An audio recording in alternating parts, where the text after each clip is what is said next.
Supreme വ്ളോഗ്സിലേക്ക് സ്വാഗതം. വീണ്ടും ഞാൻ ഇന്ന് എത്തിയിട്ടുണ്ട്. പാവയ്ക്കയും കൊണ്ടാണ് വന്നേക്കുന്നത് കേട്ടോ. നമുക്ക് നല്ല നാടൻ പാവയ്ക്ക ഇട്ടിട്ടുണ്ട്. അപ്പോൾ നമുക്കിന്ന് പാവയ്ക്ക ഫ്രൈ ചെയ്യാം എന്ന് വിചാരിച്ച്. നമ്മൾ സാധാരണ റൗണ്ട് വെച്ച് റൗണ്ടിലരിഞ്ഞൊക്കെയാണല്ലോ ഉണക്കിയൊക്കെ അല്ലേ ഫ്രൈ ചെയ്യുന്നത്. നമുക്കിന്ന് അല്ലാതെ വെറൈറ്റി ആയിട്ടൊരു ഫ്രൈ ഉണ്ടാക്കാം. നല്ല രുചികരമായ ഫ്രൈ ആയിരിക്കും. ഓക്കെ, നമുക്ക് ആദ്യം നമ്മൾ പാവയ്ക്ക ഞാൻ കഴുകി എടുത്തേക്കുവാണേ. അപ്പം ഞാനത് അരിയുന്നതും കൂടെ കാണിച്ചു തരാം. കാരണം അത് രണ്ടായിട്ട് കയറിയിട്ട് അതിൻ്റെ നടുവിൽ അരിയും അതിൻ്റെ ആ ഒരു പൂപ്പലൊക്കെ ഉണ്ട്. അതൊക്കെ ഒന്ന് വൃത്തിയാക്കി എടുത്തതിന് ശേഷം നമുക്ക് ഇച്ചിരി നീളത്തിലാണ് ഞാൻ അരിഞ്ഞു വെച്ചിരിക്കുന്നത്.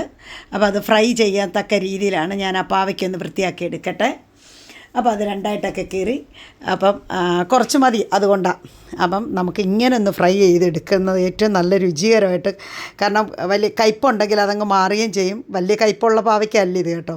അപ്പം കയ്പുണ്ടെങ്കിലും നമ്മൾ ഇപ്പോൾ ഇതൊന്ന് അരിഞ്ഞിച്ചിരി ഉപ്പൊക്കെ ഇട്ട് വെക്കുമ്പോഴത്തേക്ക് ആ കയ്പ് വെള്ളമൊക്കെ അങ്ങ് മാറും. അപ്പം നമുക്ക് ഞാൻ കണ്ട് ഈ രീതിയിലാണ് ആദ്യം അരിയുന്നത്. അപ്പോൾ അത് കുറച്ച് നീളത്തിൽ നമ്മൾ ഈ സാധാരണ അവിയൽ കഷ്ണത്തിനൊക്കെ അരിയത്തില്ലേ, അപ്പം ഞാനിത് ഫ്രൈ ചെയ്യാൻ ഈ രീതിയിലാണ് ഞാൻ അരിഞ്ഞെടുത്തിരിക്കുന്നത്. ഇനി എന്നിട്ട് നമുക്ക് മൊത്തത്തിലൊന്ന് അരിഞ്ഞെടുക്കാം. പാവയ്ക്ക അരിഞ്ഞ് സാധാരണ ഒത്തിരി വൈറ്റമിൻസൊക്കെ അടങ്ങിയ സാധനമാണ് പാവയ്ക്ക. പച്ചക്കറികളിലൊക്കെ കയ്പായതുകൊണ്ട് കുറച്ച് പേരൊക്കെ ഉപയോഗിക്കത്തില്ല. എന്നാൽ പാവയ്ക്ക തീയലൊക്കെ വെക്കാൻ നല്ല രുചിയാണ്. ഈ രീതി ഫ്രൈ ചെയ്യണം. അപ്പോൾ ഞാൻ ഇച്ചിരി ഉപ്പൊക്കെ ഇട്ട് അതൊന്ന് ഞെവിടി ഒരു 10 മിനിറ്റ് ഒന്ന് റെസ്റ്റ് ചെയ്യാൻ വെക്കുന്ന എന്തിനാണെന്ന് അറിയുമോ, കയ്പി നീരുണ്ടെങ്കിൽ അതങ്ങ് ഇറങ്ങും. അപ്പോഴത്തേക്ക് നമുക്ക് ഉള്ളിയൊക്കെ ഒന്ന് അരിഞ്ഞ് വെക്കാം. പാവയ്ക്ക അവിടെ ഇരിക്കട്ടെ. അപ്പം അതിനുവേണ്ടി ഒരു ചെറിയ സവാള എടുത്തിട്ടുണ്ട്. ചെറിയ ഉള്ളി വേണമെങ്കിൽ ചെറിയ ഉള്ളി ചേർക്കാം. പിന്നെ ഒരു പച്ചമുളകൊക്കെ ഒന്ന് ചേർത്ത് നമുക്കൊന്ന് അരിഞ്ഞ് റെഡിയാക്കി വെക്കണം. ഇത് ഫ്രൈ ചെയ്യാൻ വേണ്ടിയിട്ടാണ്. അപ്പോൾ അതൊക്കെ വേഗത്തിലൊന്ന് അരിഞ്ഞ് വരുമ്പോഴത്തേക്ക് നമ്മുടെ പാവയ്ക്ക ഏകദേശമൊക്കെ റെഡി ആയിട്ടുണ്ട്. നമുക്കിനി അതൊന്ന് അതിൻ്റെ കയ്പ് വെള്ളമൊക്കെ ഒന്ന് കളയാം. ഉപ്പ് പിടിച്ച് അതിൻ്റെ കയ്പ് നീരുണ്ടെങ്കിൽ അതൊക്കെ ഒന്ന് ഊറ്റി കളഞ്ഞ് ഒന്നും കൂടെ ഒക്കെ അതിനകത്തൊന്ന് പിഴിഞ്ഞ് അതിനകത്ത് കയ്പ് വെള്ളം ഉണ്ടെങ്കിൽ അതൊക്കെ ഒന്ന് ഞെക്കി കഴിയുമ്പം നല്ലതുപോലെ ഒന്ന് പ്രസ് ചെയ്ത് പിടിച്ച് കഴിയുമ്പോൾ ആ വെള്ളമൊക്കെ അങ്ങ് പോകും. അതിന് ശേഷം നമുക്ക് കുറച്ച് മസാല ടിപ്സ് ഉണ്ട്, അതും കൂടെ ചേർത്ത് വേണം നമുക്ക് ഫ്രൈ ചെയ്തെടുക്കാൻ വേണ്ടിയിട്ട്. അപ്പോൾ നമുക്ക് ആ പാവയ്ക്ക ഒന്ന് വൃത്തിയായിട്ട് അതിൻ്റെ വെള്ളമൊക്കെ ഊറ്റിക്കളഞ്ഞതിന് ശേഷം നമുക്കൊന്ന് മാറ്റിയെടുക്കാം. അപ്പം അതൊക്കെ ഏകദേശമൊക്കെ ഇതായിട്ടുണ്ട്. ഇനി നമുക്ക് അതിന് വേണ്ടുന്ന മസാലക്കൂട്ടാണ്. മഞ്ഞൾപ്പൊടിയാണ് ചേർക്കുന്നത്. ഞാൻ കുറച്ച് പാവയ്ക്കയല്ലേ ഉള്ളൂ, അപ്പോൾ 1 ടീസ്പൂൺ മഞ്ഞൾപ്പൊടിയും കാശ്മീരി മുളക് പൊടി അല്പം, ഇത് മാത്രം മാറിനേറ്റ് ചെയ്ത് വെക്കാൻ വേണ്ടിയിട്ടാണ് ഒരു ചെറിയ ടീസ്പൂൺ മുളക് പൊടി എടുത്തിട്ടുണ്ട്. പിന്നെ ഞാൻ ഇച്ചിരി ഗരം മസാലപ്പൊടി എടുത്തിട്ടുണ്ട്. പിന്നെ അതിൻ്റെ കൂട്ടത്തിൽ തന്നെ കുരുമുളക് പൊടിയും ചേർക്കുന്നുണ്ട്. അപ്പം അതിന് ശേഷം നമുക്ക് ഉപ്പ് പിടിച്ചിരിക്കുകയാണ്. പിന്നെ ഞാൻ ചേർക്കുന്നതുണ്ട് പച്ചമാങ്ങയൊക്കെ പൊടിച്ച പൗഡറാണ്, മാംഗോ പൗഡറാണ്. അപ്പോൾ ഇത് നമുക്ക് മാർക്കറ്റുകളിൽ വാങ്ങിക്കാൻ കിട്ടും. അതും കൂടെ ചേർത്താണ് ഞാൻ മിക്സ് ചെയ്യുന്നത്. പിന്നെ കൂടാതെ കടലമാവാണ്, അല്പം കടലമാവ് കൂടെ ചേർത്ത് മിക്സ് ചെയ്ത് വെക്കാനാണ്. ഉപ്പ് ഇപ്പം നമ്മൾ ചേർക്കണ്ട, കാരണം ആദ്യമേ തന്നെ നമ്മൾ പാവയ്ക്ക ചേർത്തിട്ടുണ്ടല്ലോ. അപ്പം അതുകൊണ്ട് ഉപ്പ് പാവയ്ക്കയിൽ പിടിച്ചിട്ടുണ്ട്. അതുകൊണ്ട് നമുക്ക് ഇത് മൊത്തത്തിൽ ഒന്ന് മിക്സ് ചെയ്ത് ഇനി വറക്കാനായിട്ട് റെഡിയാക്കാം. അപ്പം നമ്മളിനി ഒരു കടായി അടുപ്പി വെച്ചിട്ടുണ്ട്. കടായി അടുപ്പി വെച്ച് നമുക്ക് എണ്ണ ഒഴിക്കാം. അപ്പം ഞാൻ സൺഫ്ലവർ ഓയിലിലാണ് ഇത് വറുത്തെടുക്കുന്നത്. അപ്പം വെളിച്ചെണ്ണ അത് അവനവൻ്റെ ആവശ്യത്തിന് ഇഷ്ടം അനുസരിച്ച് ചെയ്യാം. അപ്പം ഞാനിതിനകത്താണ് എടുത്തേക്കുന്നത്. അപ്പം ഞാനിപ്പം പാവയ്ക്ക ഇട്ട് ഫ്രൈ ചെയ്തെടുക്കുകയാണ്. പാവയ്ക്ക ഓരോന്നോരോന്നായിട്ട് നമുക്ക് കുറച്ച് ഇട്ട് അത് ഫ്രൈ ചെയ്തെടുക്കാം. ഇതിപ്പോൾ ഏകദേശം ഞാൻ ആ എണ്ണ കൂടുതൽ ഒഴിച്ചത് കൊണ്ട് ഞാൻ മാറിനേറ്റ് ചെയ്ത് വെച്ചിരിക്കുന്ന ഒറ്റ ട്രിപ്പായിട്ട് തന്നെ ഫ്രൈ ചെയ്തെടുക്കുക. അപ്പം നോക്കിക്കേ, ഞാനത് നല്ല രീതിയിൽ ആദ്യമേ ഇളക്കരുത്, നല്ല എണ്ണ ചൂടായതിന് ശേഷമേ ഇടാവൂ. അപ്പം ഏകദേശം ഒരു 2 മിനിറ്റ് കഴിഞ്ഞതിന് ശേഷമേ അത് ഇളക്കാവൂ.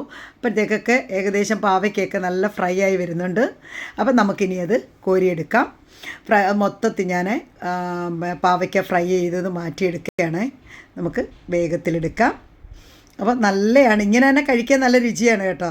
കാരണം എല്ലാം ചേരുവകളും ചേർത്താണല്ലോ നമ്മൾ ഫ്രൈ ചെയ്യുന്നത്. ഇത് തീർന്നില്ല, എല്ലാവരും ഈ വീഡിയോ അവസാനം വരെ കാണണം. അപ്പം അതിനുശേഷം ഞാൻ ആ വറുത്ത എണ്ണയിൽ നിന്ന് അല്പം ഒരു പാനിനകത്തോട്ട് എടുത്ത് മാറ്റി ഞാൻ അല്പം ജീരകമാണ് ഇട്ടത്. അപ്പോൾ ജീരകമൊക്കെ ഒന്ന് പൊട്ടി വരുമ്പോൾ നമ്മൾ സവാള അരിഞ്ഞ് വെച്ചിട്ടുണ്ടായിരുന്നല്ലോ. അപ്പോൾ സവാളയൊക്കെ ചേർക്കുന്നതിന് മുമ്പ് പിന്നെ ഈ ഇഞ്ചിയും വെളുത്തുള്ളിയും കൂടെ ചേർത്തുള്ള പേസ്റ്റാണ് ഞാൻ ഇട്ടത്. അപ്പോൾ അതും ഒന്ന് ചേർത്തതിന് ശേഷം നമ്മൾ അരിഞ്ഞ് വെച്ച സവാളയും പച്ചമുളകും നമുക്ക് ഒരുമിച്ച് ചേർത്ത് ഒന്ന് ഇളക്കിയെടുക്കാം. നല്ലൊന്ന് മൂത്ത് വരട്ടെ.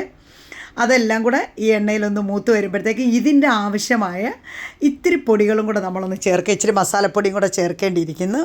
എങ്കിൽ മാത്രമേ ഇതും അതും കൂടെ മിക്സ് ആവത്തുള്ളൂ. എങ്കിലേ ഏറ്റവും നല്ല രുചികരമായി നമുക്ക് എടുക്കാൻ പറ്റും. അപ്പോൾ ഈ സവാളയും ഇതുമെല്ലാം നല്ലതുപോലെ ഒന്ന് മൂത്ത് വരുമ്പോഴത്തേക്ക് നമുക്ക് അല്പം മഞ്ഞൾപ്പൊടി, ഇതിനാവശ്യമുള്ള മഞ്ഞൾപ്പൊടിയും അല്പം മുളക് പൊടിയും ഗരം മസാലയുടെ പൊടി, ഇച്ചിരി കുരുമുളക് പൊടി, ഇതെല്ലാം കൂടെ നമുക്കൊന്ന് മിക്സ് ചെയ്യാം.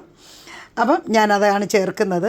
പിന്നെ മാംഗോ പൗഡറും ഇപ്പം മുളക് പൊടിയും ചേർക്കുന്നുണ്ട്. പിന്നെ ലാസ്റ്റ് ഇച്ചിരി മാംഗോ പൗഡറും ഉണ്ട്. ആ മാംഗോ പൗഡറും ചേർത്ത് പിന്നെ ഇതിനാവശ്യമുള്ള ഉപ്പൂടെ ചേർത്ത് നമുക്കൊന്ന് നല്ലപോലെ മിക്സ് ചെയ്യാം. ഒരുമിച്ച് നമുക്കെല്ലാം കൂടെ ഒന്ന് ഇളക്കി, മാംഗോ പൗഡറാണ് അപ്പോൾ അതും കൂടെ ചേർത്ത് നമുക്കൊന്ന് മിക്സ് ചെയ്ത് നല്ലതുപോലെ ഇളക്കി പിടിപ്പിച്ചതിന് ശേഷം നമ്മൾ ഫ്രൈ ചെയ്ത് വെച്ചിരിക്കുന്ന ആ പാവയ്ക്ക് ഇതിനകത്തോട്ടാക്കാം. അപ്പോൾ ആദ്യം ഇത് മൊത്തത്തിലൊന്ന് നല്ലതുപോലെ ഒന്ന് ഇളക്കി യോജിപ്പിച്ച് ആ പച്ചമണമൊക്കെ മാറിയതിന് ശേഷമാണ് മൊത്തം ആ സവാള ഇതിലെല്ലാം പിടിച്ച് നല്ല പൊടിവർഗ്ഗത്തിൻ്റെ പച്ചമണമൊക്കെ മാറിയിട്ടുണ്ട്.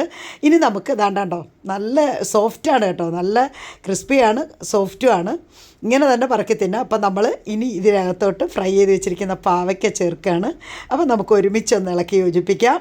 അപ്പം നല്ല അടിപൊളിയാണ്, പാവയ്ക്ക ഫ്രൈ ആണ്. നിങ്ങളിങ്ങനെ ചെയ്ത് നോക്കണം, ഏറ്റവും രുചികരമായിട്ടാണ്. അപ്പം നിങ്ങളുടെ അഭിപ്രായങ്ങളൊക്കെ നിങ്ങൾ അറിയിക്കണം. വീഡിയോ കാണുന്നവർ കമൻറ്റ് ചെയ്യണം. നമ്മളിനി അവസാനമായിട്ട് ദാണ്ട ഒരു മുറി നാരങ്ങയും കൂടെ ഞാൻ പിഴിഞ്ഞ് അതിനകത്തോട്ട് ചേർക്കുകയാണ്. അത്ര നല്ല ടേസ്റ്റാണ് കേട്ടോ ഈ നാരങ്ങയും കൂടെ ചേർക്കുമ്പോൾ. അപ്പോൾ ഇതുവരെ നമ്മുടെ ചാനൽ കാണുന്നവർ സബ്സ്ക്രൈബ് ചെയ്യണം. ഓക്കേ.